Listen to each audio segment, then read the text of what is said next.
Hey, everybody, welcome back to the Noel Casler podcast. Figured I'd open it up with a little dulcimer music in tribute to Joni Mitchell, who we got to see at the Grammys last weekend. It was quite a treat to see her out and looking so good. And I loved the tribute that Brandi Carlile put together. Brandi is an exceptional talent and has sort of turned into the keeper of Joni's legacy, which is no small honor. And I know they think a lot of each other. And Brandy's somebody, that it's been a pleasure to watch, become this huge mainstream sort of musical artist because she was one of my personal favorites ever since she kind of came on the scene. And I had all her CDs on my, iPhone. It's great, sort of heady singer songwriter stuff with almost the ferocity of Pearl Jam.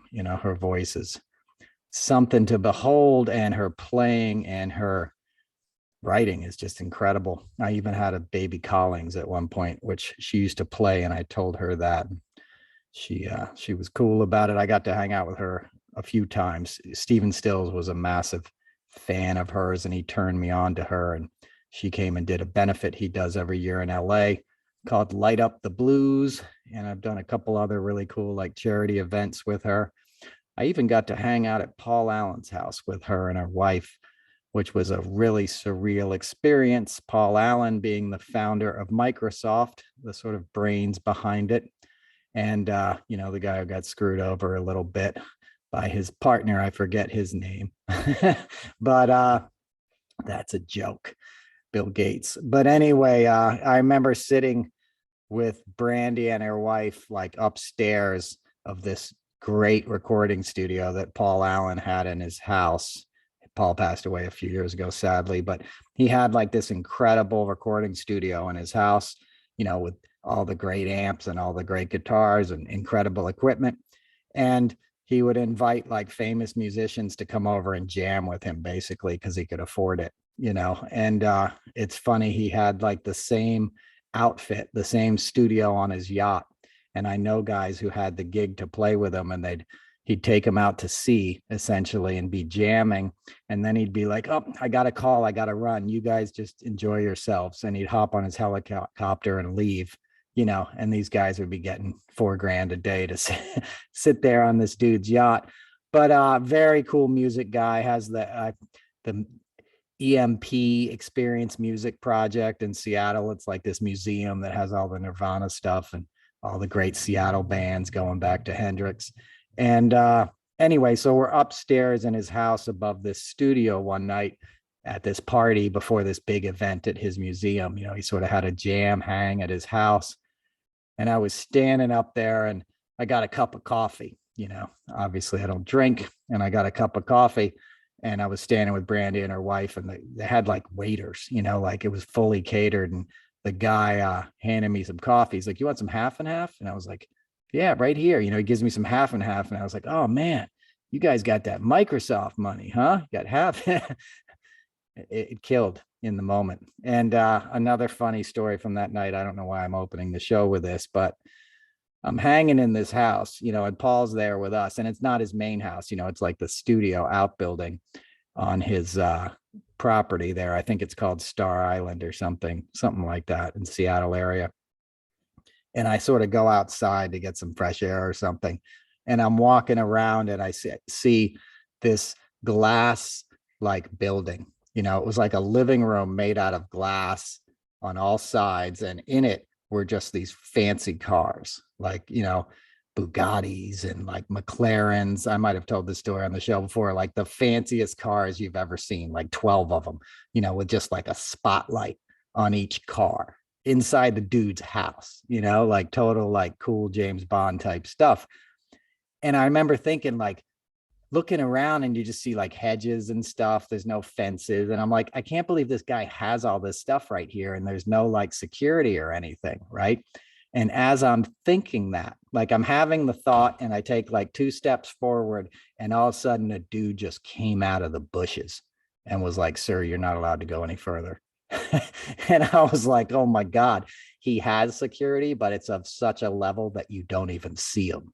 Right. He had like Mossad agents like hiding in the bushes. Like they only appeared when they needed to, which was That's some next level stuff right there. So anyway, back to the Grammys. It was a lot of fun. I loved Billie Eilish's performance. I'm a huge Billie Eilish fan. I hope, it's not, obviously the music isn't made for me, but it's not made for me. It's great music. And I just love the connection she has with her audience. It's the real deal. I watched her perform at Austin City Limits, on TV or whatever, but like you could see how much she cared for her audience and how much her music meant to people. And it brought me to tears because that's truth. That's art, something that people take in and make a part of their lives and their hearts, and it enriches their life. And every once in a while, between performer and audience, this sort of symbiosis occurs that's just a magical thing. And it's rare, when it's that legit. And she's got that, and she's just an incredible performer because she's next level in the way she just doesn't care, like she's just up there, like she's having fun. I think she's genuinely having fun, and there's not a whole lot of artifice. They put her on a cool set and stuff, but it's not about having 100 backup dancers and all that. And I'm not knocking that. That's part of the business that I was involved with. It fed me, and it's show business, and that's a show, and it's a good thing, nothing wrong with that. But, she's that rare performer where you can't take your eyes off her and you just get sucked in, she's feeling it. So I thought it was an excellent Grammys. I know it was long, but man, they just packed in some great performances. Hamish was the director. He's the guy I worked for when I did the Super Bowls. Hamish Hamilton. He's a legendary kind of guy in terms of technology and stuff. So it was nice to see a fun, entertaining award show. I was happy for Bruno Mars. He's somebody who's very legit in my eyes. I've talked about him on the show before. He's the real deal too. So it was good. It was good to see. My old boss Jackson did not win, but he was there, and I think everybody had a good time. So that's it. It was nice to kick off a week that we had with a little music, and then the week started, right? And it was, hey, the week ended on an up note. Let's talk about that, Justice Jackson, right? Soon to be Justice Jackson, KJB, right? Ketanji Jackson Brown. I didn't say it right, did I? Or maybe I did. I get it wrong, right? Not out of disrespect. I get very weird with initials, but I think I got that right. Anyway, probably the most qualified Supreme Court nominee in my lifetime. I was around when Thurgood Marshall was on the bench. I wasn't around for his confirmation hearings, but I was around for this, intelligent, impeccably prepared, thoughtful woman. And what struck me about her confirmation hearings, besides the racist demagoguery of her opposition, was how much passion she had for the law, how much she really believed in the law, and she had a genuine sort of enthusiasm and love for it. And that's what you want, right? That's what you want in a justice, right? Because you want somebody who's going to be fair and like give you sort of every benefit of the doubt that this, these laws that we created are meant to be applied equally, and with a blind eye in terms of who it's being applied to. And obviously that's something we've lost, and we've never had a more political Supreme Court. We have criminals on the Supreme Court right now. Clarence Thomas is a criminal as far as I'm concerned, just for the lying about how much money his wife made. Ginny Thomas made, $680,000 from the Federalist Society over 5 years, from 2003 to 2007. And he didn't report it. He said none when they asked him a year later what the spousal income was. So to me, that's lying, and, he's flying around, hobnobbing with GOP, candidates and GOP governors. He's obviously, one of Ron DeSantis's main advisors. A picture just surfaced with him and Herschel Walker. And Herschel, just this weekend it surfaced. And Herschel's back in the news too. I won't lay into Herschel. Herschel was on the Celebrity Apprentice when I worked on it. I got a picture with him. He was a nice enough guy. He's not, he's not the brightest bulb on the Christmas tree, so to speak. As a matter of fact, I saw him speaking this morning and he still had his Christmas ornaments up behind him on his mantelpiece, so it might be time to take him down. But he's being used. He's being used by a very cynical and very racist Republican Party at this moment, and they're trying to replace Raphael Warnock with him. Like, come on, dude. And he's 2 points ahead, CTE is, Herschel Walker. So, and he doesn't live in Georgia either, but anyway, let's keep it on the good news, KBJ is coming to town, and it's a good thing. We got to celebrate these victories because there sure is a lot of defeat, and it's hard not to get defeated. It's hard not to get overwhelmed. Trump was having another rally last night. I'm recording this Sunday, right? He had a rally on Saturday night. He had Madison Cawthorn open it for him. Between the two of those guys, they got about 220 sexual assault allegations, right? But the right spent the whole week attacking KBJ, saying she was pro-pedophile. She's not pro-pedophile. There's never been a more pro-pedophile than Trump. He's a professional predator, right?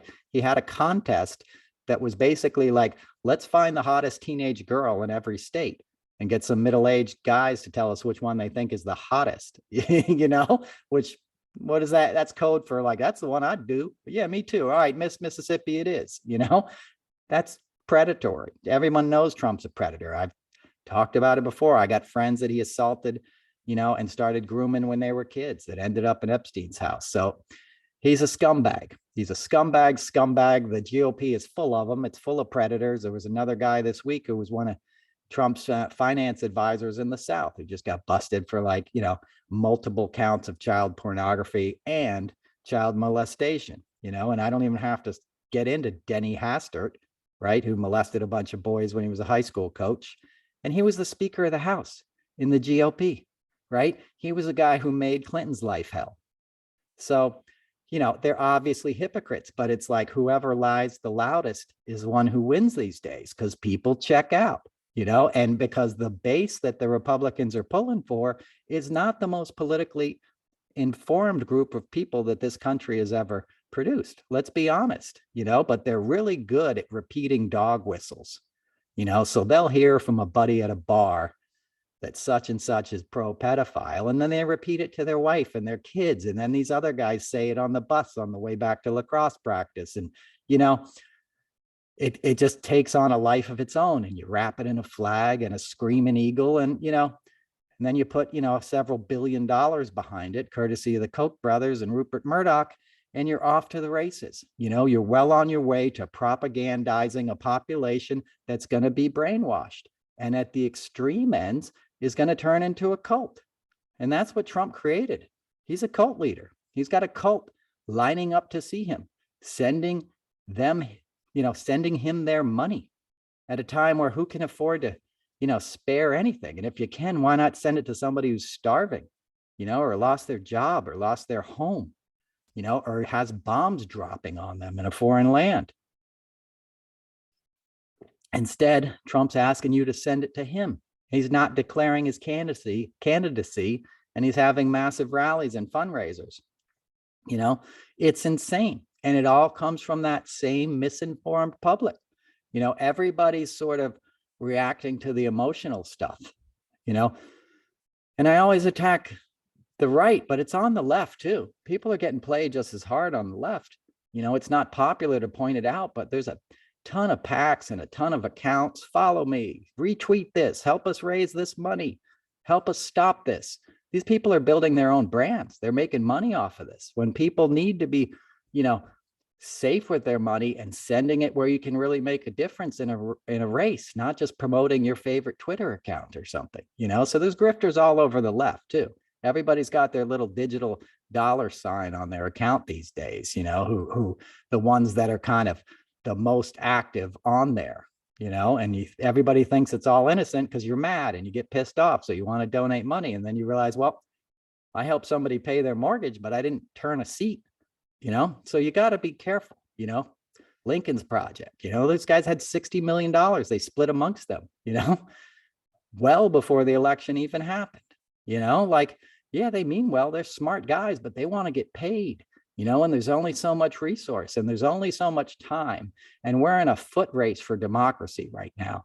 The DOJ is basically in a race with the midterms, right? With the November elections. They take back the House, you have Herschel Walker in the Senate, you're going to have a much different Senate. You're not going to have a KBJ to celebrate this week, right? Let alone, 30 Lauren Boeberts, and governors like Carrie Lake, who just had a fundraiser at Mar-a-Lago. She's running in Arizona. So, they have like a full battle plan, and they're running full, speed ahead with their Panzer tanks coming across the fields, and we're sitting there like, hey, let's reach across the aisle and make friends. No, this is a war, and I'm not saying it's war to demonize the other side. I'm saying they're playing hardball, and we're playing ping pong, and not for keeps. So we need to look at that, and we need to understand how imperative it is for, Merrick Garland to really take some action. The statute of limitations are about to expire on the obstruction of justice stuff that Mueller left. Some of it has already expired. Yes, they've, made overtures that their investigation is expanding, but this like sit back and let it happen, you don't have time, because as I said, in the meantime, they're building an army, they're fundraising,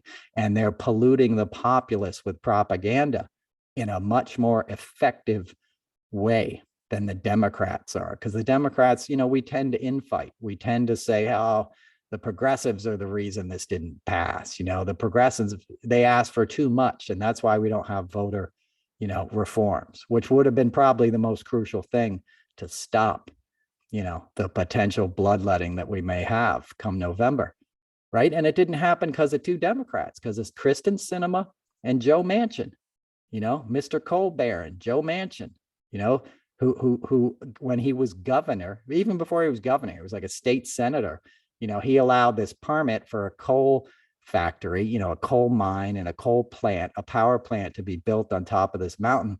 But he made the deal that you could only use the gob that came out of his mines. And if you don't know what gob is, it's G-O-B, gob. It's the lowest form of coal. It's like the coal and the dirt that's left over when you already kind of strip a mine and get all the good stuff. It's like the seeds and stems, so to speak. Some of y'all will get that reference. You know what I mean? It's not even the shake, it's just the like nothing. It's crap. But he made a deal with this company that they could only buy that from him in perpetuity. And he did this like 25 years ago, and he's still getting paid, maybe even longer. It might've been the 80s. And he's still getting paid. He's made millions and millions of dollars, off of trading on his position then, when he was just a state, politician. And then he, of course, became governor, and now he's a senator, still beholden to the energy industry and profiting from it on a daily basis and standing in the way of progress, while we have something bearing down on us that's deadlier than any of the pandemics or the wars that we're facing. And they're horrible, and I'm not making light of it, but more people died from pollution in 2020 than died of COVID. Bill McKibben has a great article in the March 18th edition of the New Yorker. You should read on that, because the stats on that stuff are sobering, and we've ceded that battle, it seems. I mean, there's warriors out there every day, but you can see in the public consciousness, we're not all screaming about climate change, and it's all related. This right-wing authoritarianism, don't wear a mask, is designed to get you to not want to take responsibility for the planet, for the planet's health, and for your fellow citizens' health, because they want that defiance. The Republicans don't want reasonable people. They want people that are easy to manipulate. And they don't want people, as I've said many times, getting hip to what's going on with the climate, because then they're going to conserve fuel, right? It costs Saudi Arabia $10 to take a barrel of oil out of the ground. They sell it for $100 now, thanks to Putin, right? And then the Republicans blame it on Joe Biden. It's not Biden's fault. It's our fault, because we're still dependent on this stuff. We can create energy from the sun now. We can create energy from turbines, wind turbines. There's incredible new technology that can use currents, in the water to create energy. There's all kinds of ways to get around this and wean ourselves off of this. And we need to, right? But, doing that is going to cut into the profit margins of the people that are pulling the strings. And that's not a popular approach.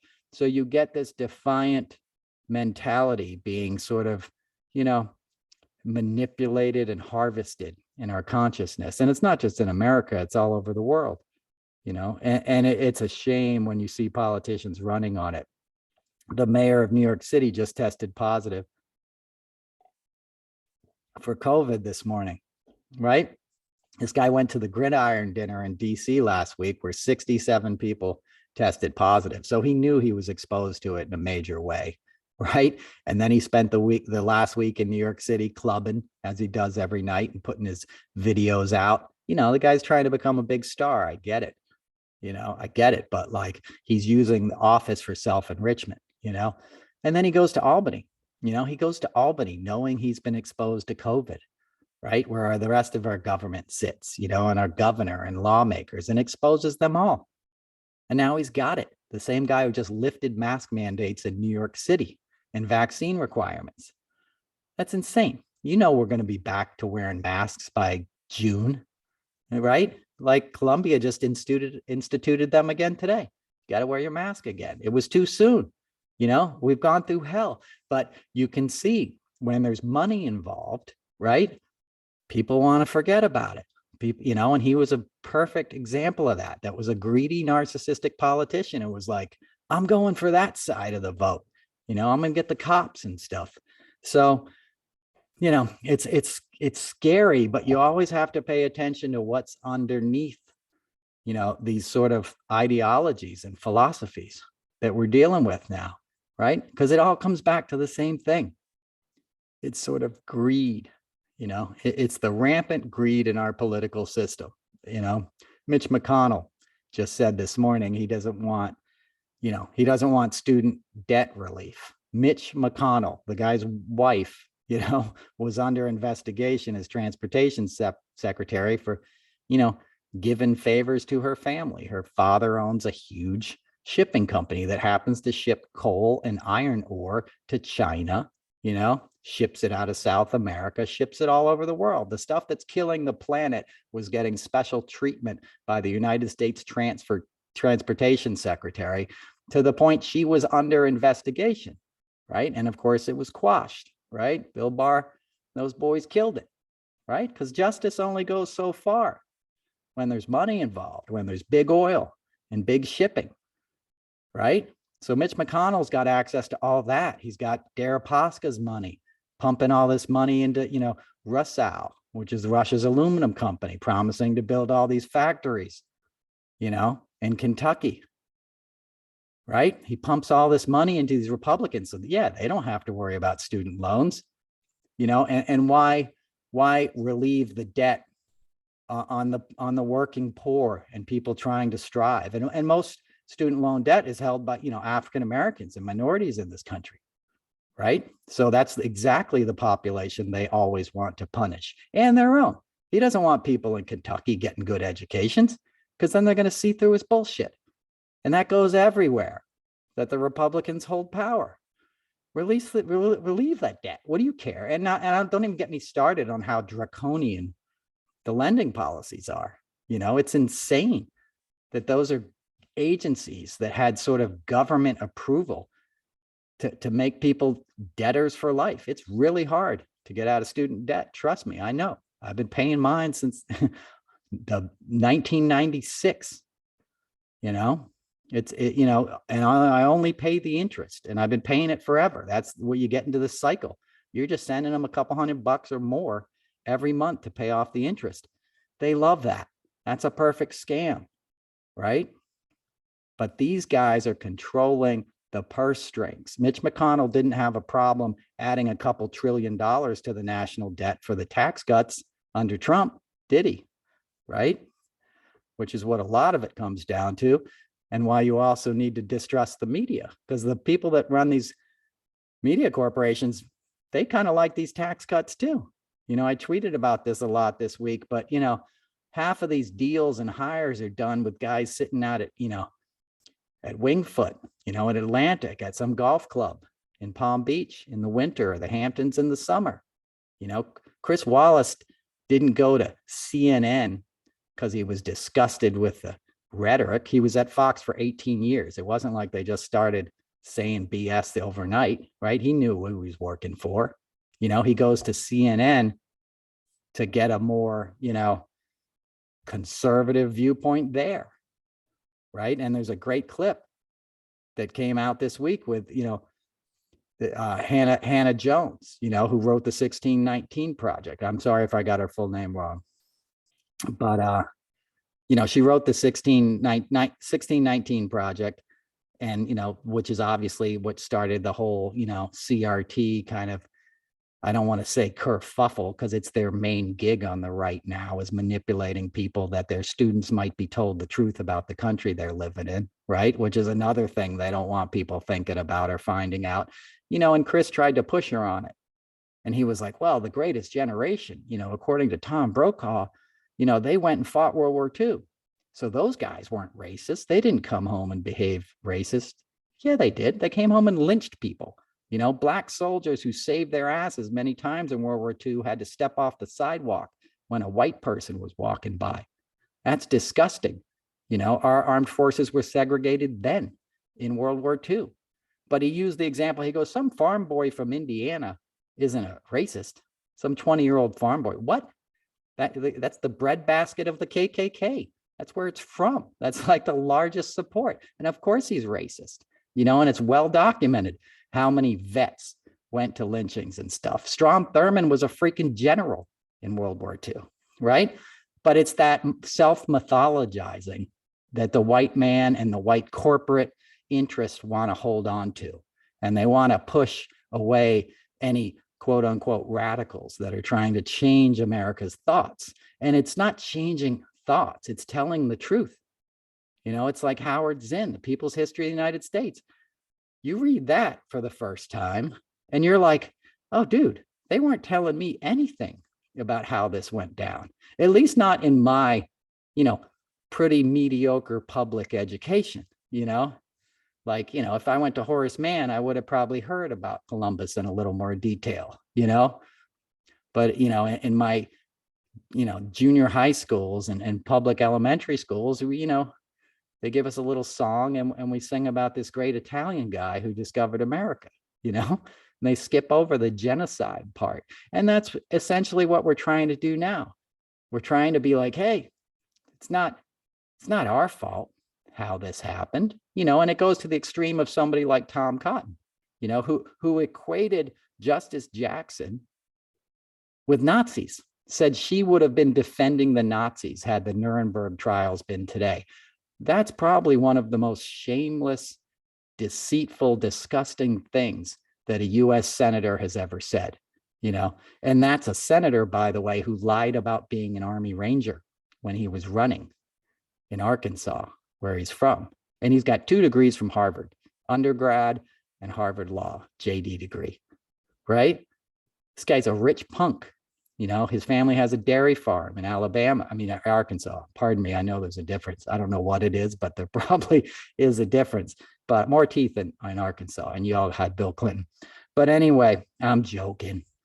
Alabama, actually, Huntsville has one of the highest amounts of PhDs in the country around Huntsville from NASA and all that. But, you know, and people aren't stupid in the South. We say these generalizations, but they're not stupid, okay? But they're living under political rule that keeps a lot of them very poor, because the ones that have all the money want to keep all the money, and they like it that way. And those tend to be white politicians.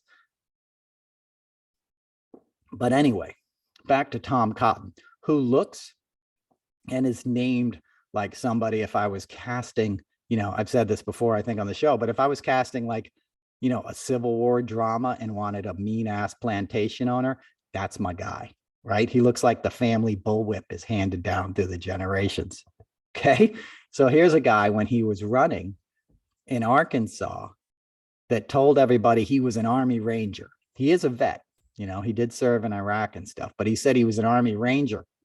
Instead, he went to Army Ranger School, which is leadership school, which is way different. It's an 8-week course and it's open to anybody in the armed services. It's quite different than being an Army Ranger, which is like, Green Beret, Navy SEAL kind of elite, badass troops. But anyway, stolen valor, right? Had a Democrat done that, you would never hear the end of it. Republicans don't bring it up. They don't tell on each other. And they have no qualms about doing what he did this week, which is calling a judicial nominee a pedophile and pro-Nazi, while you're representing the party that brought Nazis back to the forefront in American politics. Paul Gosar is speaking at a Nazi rally on Hitler's birthday, right? Like he is like in a matter of days or weeks. I don't know when Hitler's birthday is, thankfully, but it's insane, and it's the same sort of crap that I'm talking about every week. And I appreciate you guys listening, because it doesn't change. It's stuck on the same channel in this country. And the end game is to wear us all down, right? And the people that are participating in the wearing down are making a lot of money off it. When I started this little rant talking about the mainstream media, you got to pay attention to that, and I'm not talking about individual reporters. I love Nicole Wallace. I love Joy Reid. Rachel Maddow is coming back on tonight, if you're listening to this show, and a great timing too, because hopefully she'll dive into what happened in Texas, where they arrested a woman for having a miscarriage, which is, today that DA dropped the charges, but just the fact that did happen, that this woman was held over the weekend on a $500,000 bond bail, right? For going to the hospital for a miscarriage, which is already trauma and nobody's damn business except for to help the woman that's going through it, with healthcare and counseling and whatever the heck she needs, for the trauma that's happening in her body. To punish somebody like that, and the doctors and nurses are the ones that turned her in and called the cops, which is a big story that's not going away, and a warning sign, and a warning shot in this war that they're going to prosecute from the right, from the Christo-fascist standpoint, right? It's scary stuff. We're in scary times. So Rachel Maddow coming back now is perfect, because she can handle that, and she's a great reporter. As I said, Joy Reid, Nicole Wallace, Ari Velshi, and it's not Ari, Avi, what's his name? You guys know who I'm talking about. Ari Melber, Velshi, I don't know what Velshi's first name is, but that guy filled in for Maddow and, was over in Ukraine for 6 weeks, which I can't even imagine. I feel like I need therapy for things I saw on Facebook this week, right? We heard about, as I talked about last week, and the show before that, we learned what they did in Bucha and all these other villages. But now we're in a time where we see it. I saw it on my timeline. I saw something on my timeline Monday, a photograph I'll live with for the rest of my days, that I couldn't even tell those closest to me about. It was so traumatic, and I didn't want to share it to them. Not saying it like I'm the victim. I'm saying they're victimizing people, and we're seeing it. It's like if you had Twitter in World War II and everybody had a, camera on their phone, it would have been a lot different. And we're in that time now. We're seeing these atrocities in real time, and they're disgusting and they're horrible. I mean, these guys are monsters, just straight monsters. And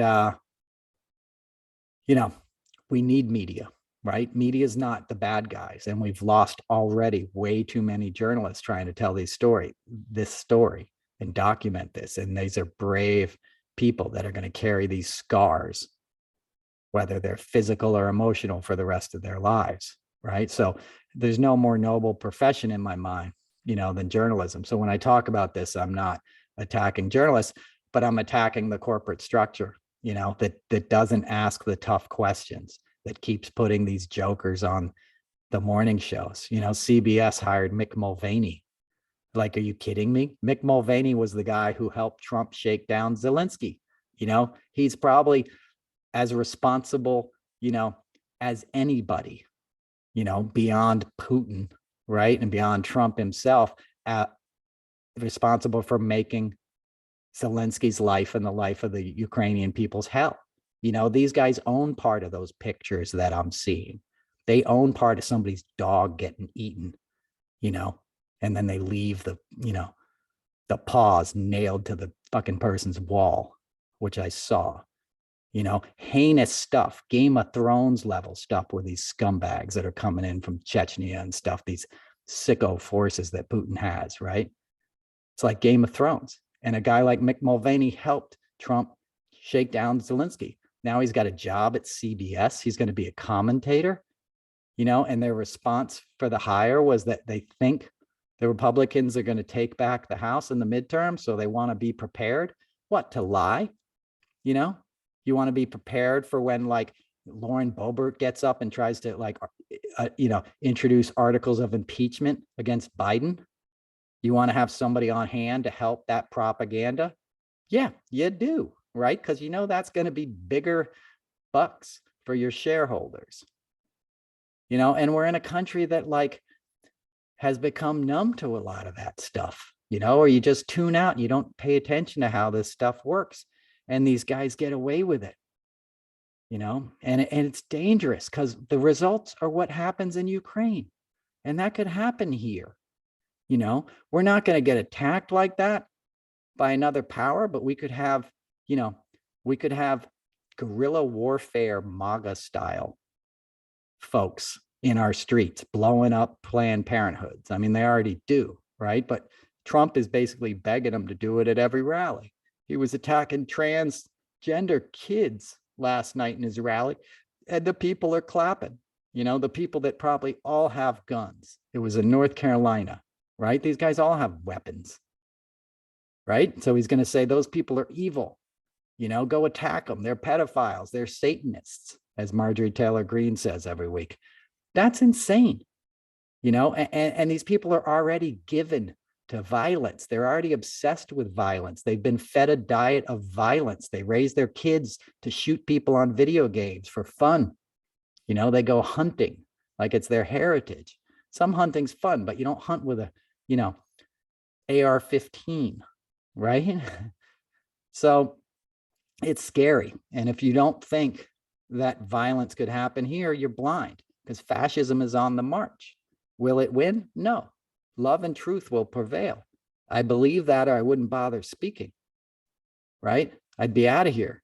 I wouldn't be out of here because I'm not a coward, but like, you know, I think justice and democracy is going to win in the end. It always does. You know, that's what all our great prophets have told us, you know, from Dr. King, Gandhi, you know, but the sacrifices are immense. And people are paying with their lives right now. And people are profiting that are standing on the sidelines, you know, and that's inexcusable. You know, that's what has to change. And that's what we can all participate on. That's where we can all activate, you know, our outrage and do something about it. Not just click on donate here and make another video and send it to my friends that already believe the way I do, you know, but get out there and try to change hearts and minds. You know, everybody does hashtag resistor. Like, be a conscious resistor in your own life when you hear somebody say something homophobic or racist. Say, hey, why are you saying that? You know, even if it's your family member, even if it's your friend, say, look, I love you, man, but where did that thinking come from in you? Do you just not know any gay people? Do you just believe somebody telling you that somebody who doesn't look like you is out to hurt you? Do you believe Fox News telling you the cities are, you know, overrun with homeless, you know, people without homes, like just trying to kill you as you walk down the street? Like, you know, where is all this fear coming from and why are you holding on to it? You know, and that's not to say we don't have problems. We do. There's an epidemic, you know, of violence and, you know, housing insecure people. And, you know, the mayor of New York just destroyed all their camps. They're all sleeping under the BQE. It's still winter here. We're in our 6th month of winter. If you live on the East Coast, right? It's April 10th. It's 43 degrees out today and cloudy. It's been cold since November and cold, January, February, 19 degrees out. These people are sleeping outside on the asphalt in a cardboard box or a tent, with whatever possessions they've been able to collect to give them some dignity and comfort under that circumstance, living under a highway. And you're going to go destroy it, which is what the mayor did this week. They went and cleaned out all these encampments, with the DPS, with the sanitation service, just threw all these people's lives away. It's not their fault. Yeah, they have problems and they need help, but you help them, and we're just going to put them all in the shelters. We've heard that game before, and I have friends that are housing insecure and they're like, look, the shelters are horrific. I'd rather sleep on a bench or sleep in the park than the shelters where I'm in danger. So we have a massive humanitarian crisis in this country that we need to deal with, that we need to spend a lot of money on. A lot of our best hearts and minds need to tackle these issues. And this is where we can provide real security and safety to people, not manipulating the fear to sell more guns or to sell a crooked politician, who's just going to denigrate a city like Trump does. Nobody talks more shit about New York City than Trump, the city that made him, that looked the other way when he built buildings with the mob for 40 years, that let his idiot children become socialites and models and stuff when none of them were paying taxes, right? And now they diss it. Half of their buildings are empty. Nobody wants to live in a Trump building. Open them up, turn them into homeless shelters, turn some of these office buildings. I don't just mean open the door and screw over the landlords, but we can come up with solutions, right? Let's get some of these yachts we're confiscating from oligarchs, put them in the Hudson, put them in the East River, turn them into medical clinics, let people who don't have homes walk onto that, a nurse ship and get looked at, give them a meal and a shower and point them in the direction of help and recovery. We're all in this together. And the sooner we realize that, the sooner we all have better lives. And the central tenet of greed is that none of that will affect me. And New York is a great example of it will always affect you. You can be at 71st and 5th Avenue, right? But you still got to walk out and get in your town car, out on the street, right? And there still could be somebody sleeping there on the pavement, right? So you can't hide from it in New York. You can insulate yourself from it, but you can't not see it, in the way you could, say, in the Pacific Palisades or something. So in my mind, that's always been one of the blessings of New York City, because worlds combine, and that's where interesting stuff happens. I've been watching the Warhol Diaries doc on Netflix, and it's fascinating because it's a great telling of New York and a great telling of an artist who I happen to respect because he sort of foresaw a lot of the things in our culture now. He basically invented reality TV, if you remember Andy Warhol TV, in the early 80s, YouTube, all that kind of stuff. He didn't invent YouTube. I'm saying he that kind of content, everybody will be famous for 15 minutes, right? Just sort of, you are the art project, right? It's almost like yourself as performance art has become ubiquitous in our culture. Kim Kardashian it's performance art, right? It's my butt and my lips or whatever, and who I'm banging this week. That's who's gonna, that's what the world is tuning in to see, and you're watching it like you'd watch, a painting or a car crash or something, depending on your point of view. And I was, and he photographed car crashes, right? That's if you know Warhol's work, that was some of his early work. But guy was an artist to the end. But when you get into the 80s, when he hooks up with Jean-Michel Basquiat, who was, Samo, who was a graffiti artist. It said Samo on subways all over New York City before he became an artist, right? And then that sort of hip hop culture and graffiti culture, commingled in downtown New York and in the nightclubs with the Upper East Side.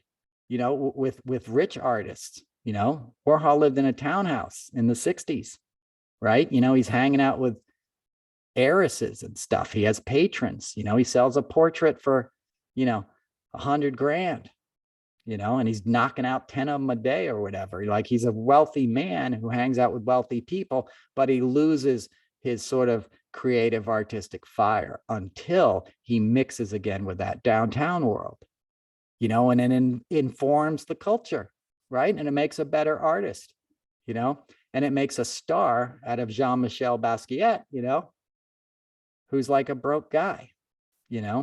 He wasn't broke, when he obviously started selling paintings, but now his paintings sell for $100 million. He's sadly no longer with us, but that, and he was impactful. That's impactful art. There's a new retrospective opening. It just opened in New York City, I think yesterday. I'm going this week, of his work. I'm a big fan, right? And he's obviously massive influence. And Keith Haring, his buddy, same sort of story.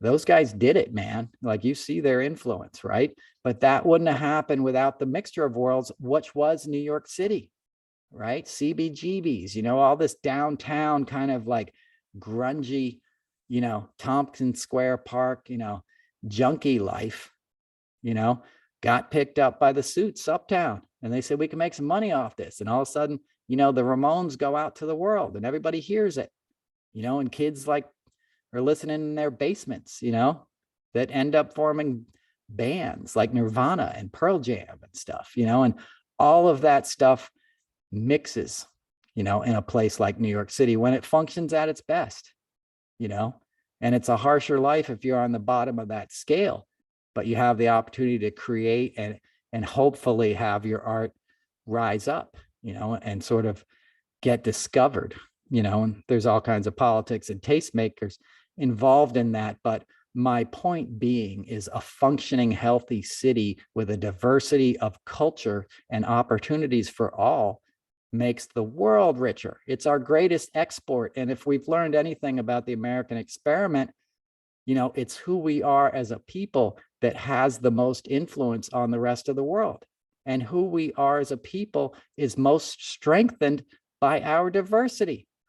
Jean-Michel Basquiat was the son of a Haitian professional, and his mom was a painter, and he grew up in Brooklyn, and she took him to museums, which were free because it was pre-Giuliani shutting everything down, and it was right around the time Reagan was defunding everything. But my point is, he had access to culture, and he had a spark of brilliance already in him, and it came out and was nurtured by a city.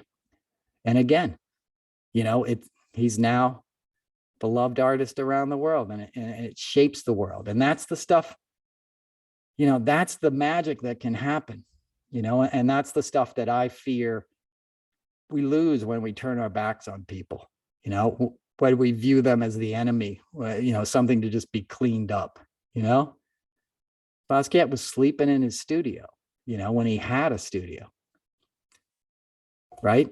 Basically homeless at times. He was one of those people that Eric Adams would be attacking now in Brooklyn.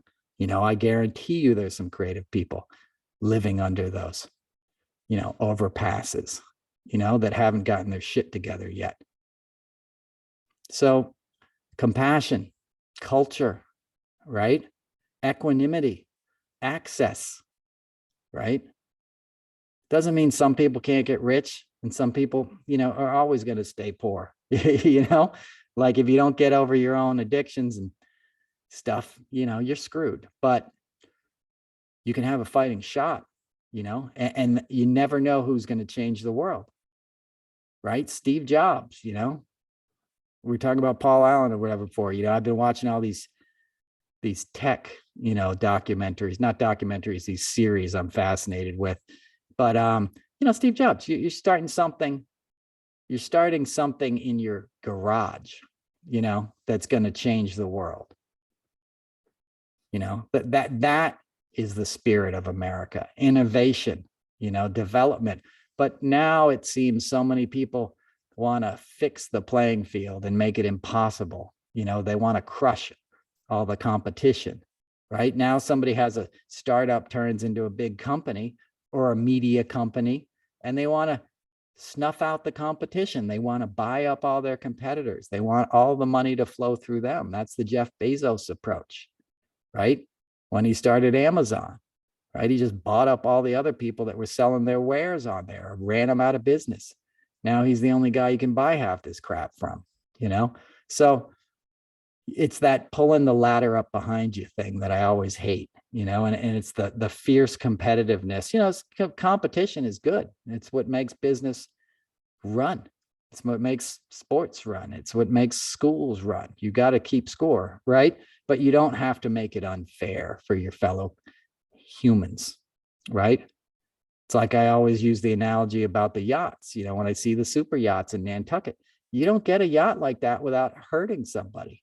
You know, you can't consume that much resource without somebody else suffering somewhere. And that's the kind of stuff people don't want to talk about that much. You know, that's the kind of stuff, it's complicated to explain. And it's, you know, it ain't profitable. You know, you're not going to get, you know, you're not going to get a primetime show on the network talking about that kind of stuff. But you can talk about it on my podcast, right? So I'm ranting about it every week. And you know, some of these docs, I haven't talked about entertainment in a while because it's just me, but the one about the Uber guy especially stands out. Travis Kalanick, and it's Kalanick. It sounds like something you know, something you wash out your colon with. But anyway, and that's pretty apt description of who the guy was, right? And it's an example of just moral depravity and greed run amok, and not caring, you know, about people getting murdered in your cars and stuff, which happened, you know, and sexual assaults. And his company was like, you know, it was like Me Too's worst nightmare, you know, and it's well documented. And if you watch it, you'll be entertained because it's very well done. It has a fantastic cast.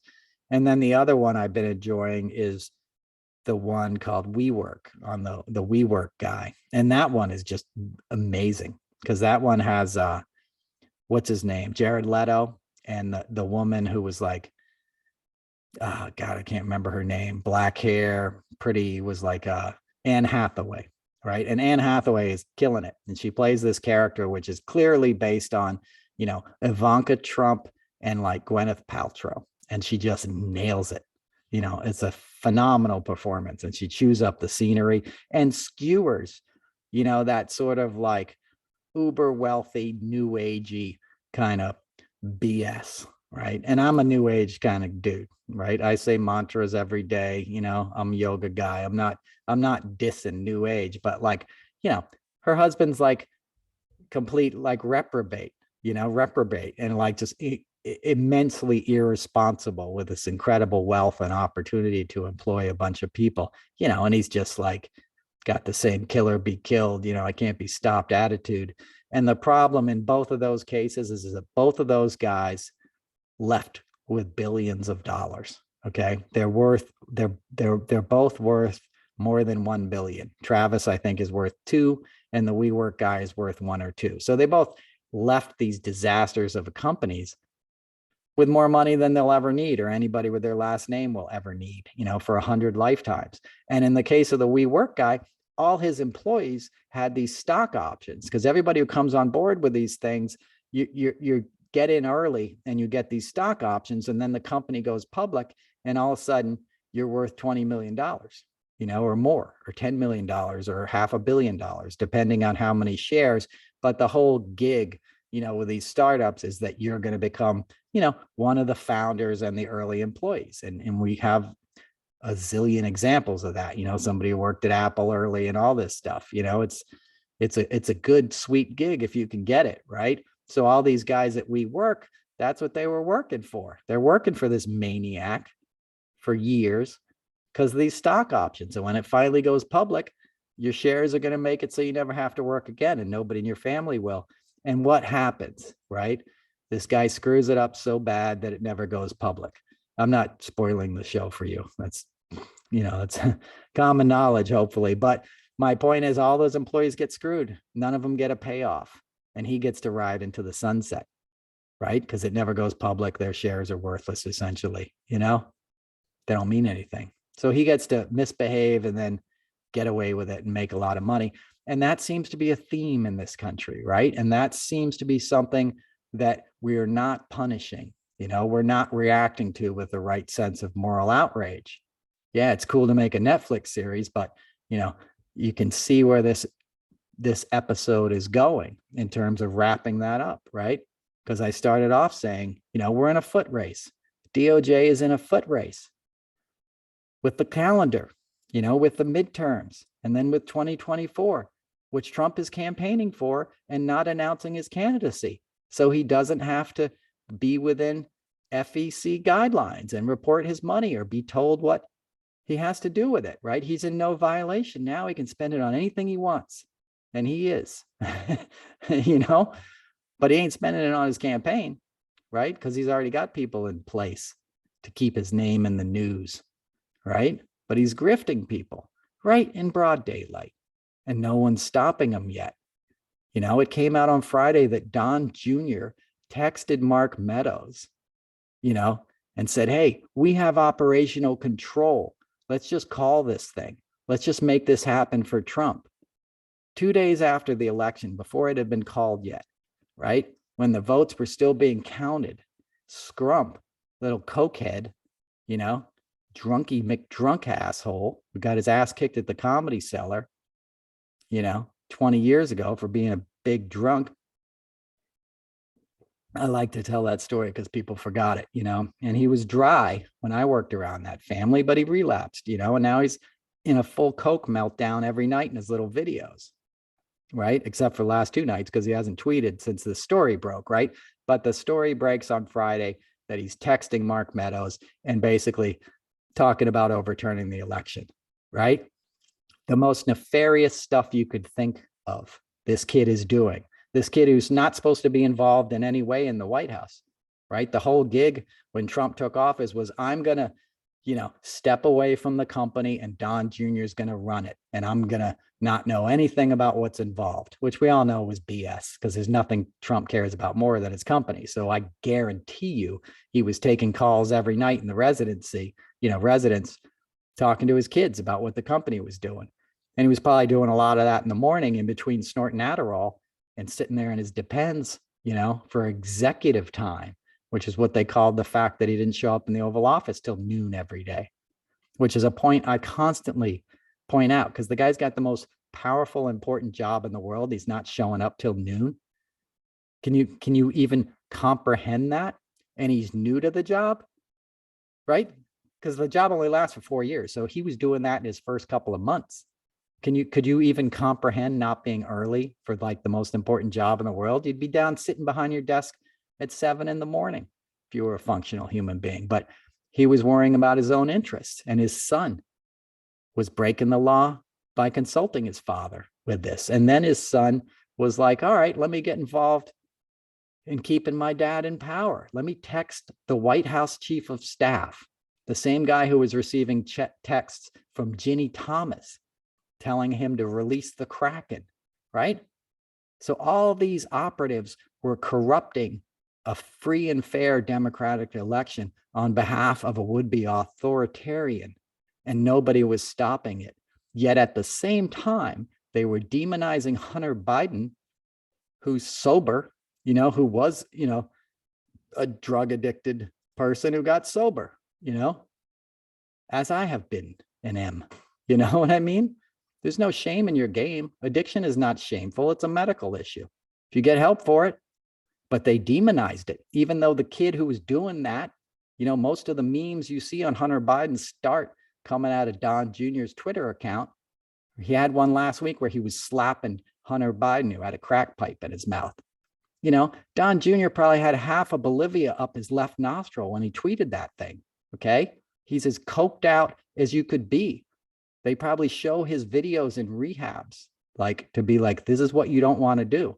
And don't get me started on Larry Kudlow and Bill Barr, who the night before this information came out, by the way, were on Fox News saying that the election was potentially rigged before the voting began, right? And the reason I'm sure they were saying that is because word had already leaked that in Ivanka's testimony, she confirmed that they had in their possession these texts from Don Jr. to Mark Meadows.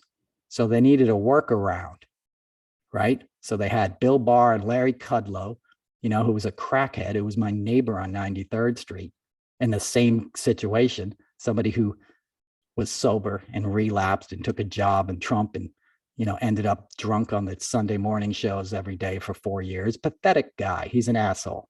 It's a separate subject, but I can't stand that guy. And as you can tell, but because I know him personally. And, and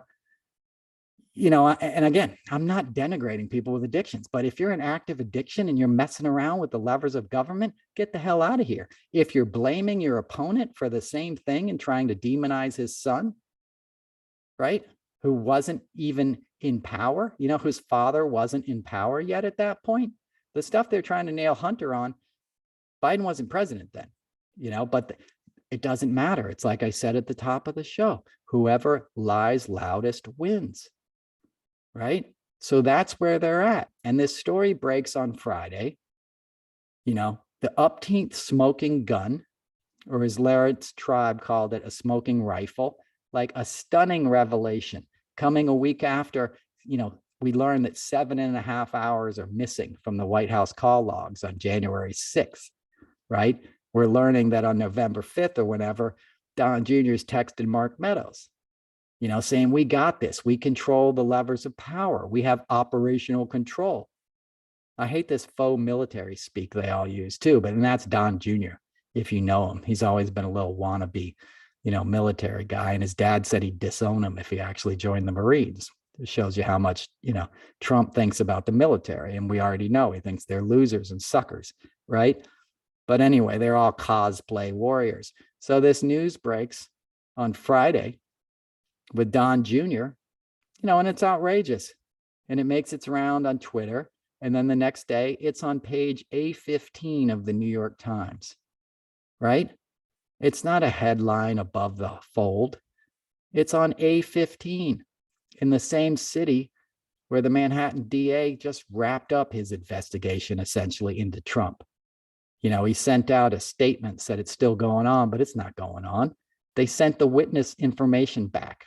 They sent the evidence back to the witnesses. Michael Cohen was on a podcast, on a news show this weekend saying, yeah, they haven't contacted me since they made that statement. Since he was a witness, and he's not a credible witness because of, he went to prison and stuff, but he was cooperating. And there's other cooperating witnesses, as I covered. Weisselberg's daughter-in-law gave him all kinds of materials. This material has now been sent back, and the grand jury is closing. So in the city that's giving Trump yet another pass, the paper of record, which happens to be, the paper of record for pretty much the rest of the United States, the New York Times thinks so much of the story, they put it on A15. And by Monday morning, when you're listening to this, Monday afternoon, it's barely going to be in the headlines. It didn't become a big story because we're just beaten down by the amount of malfeasance and criminality that's coming out of these guys. And they're like jackals screaming a new lie, getting a new piece of propaganda into the discourse week after week. That pedophile stuff soft on pedophile stuff will follow Justice Jackson as long as she's on the bench, and she'll do a wonderful job there. But, these accusations, when they're thrown at people, are weapons. It's verbal violence, and these guys know it, and they're good at it. And they know that the media is essentially rigged in their favor for the reasons I've explained. Okay. And it's not an indictment of media. It's saying the top brass, there's not a lot of money in that kind of thing. There's a lot of money in the Republicans coming back into power on both sides of the narrative, because all your resistors and all your video makers and all your send me money to my PAC guys are going to have another reason to manipulate your anger. We'll get them in 2028. You won't be here by 2028, right? Like, this country won't be anything that you once recognized if these guys get away with it. So again, it's a foot race, right? It's a foot race to November, and that story with Don Jr. should have been huge, right? And it was big, but it's not big if you turn on the TV right now, and we also have, we shouldn't even have to be talking about this, right? The wheels of justice should have turned quicker, and Trump should already be in legal peril, in terms of like the machinations of justice. He should already be in the system, so to speak. This stuff should be going on where they know they're getting prosecuted and they're laying low, not having rallies, not raising more money, not building an army of cultists out there in the streets with their giant pickup trucks and their flags ready to defend the virtuous against evil, satanic pedophiles.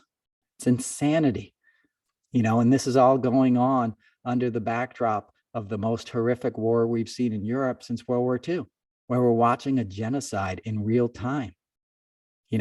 They bombed a railway station in eastern Ukraine over the weekend where people were escaping. 1,000 people were standing on the platform, men and women and children, thinking they were going to get out of this hell, waiting for the train that was going to take them to freedom, that their kid might live. Can you imagine what a mother's feeling holding her kid's hand, thinking, man, 20 more minutes and that train comes and I get to get my child out of here, and then you hear an explosion and then 10 more missiles rain down on you, right?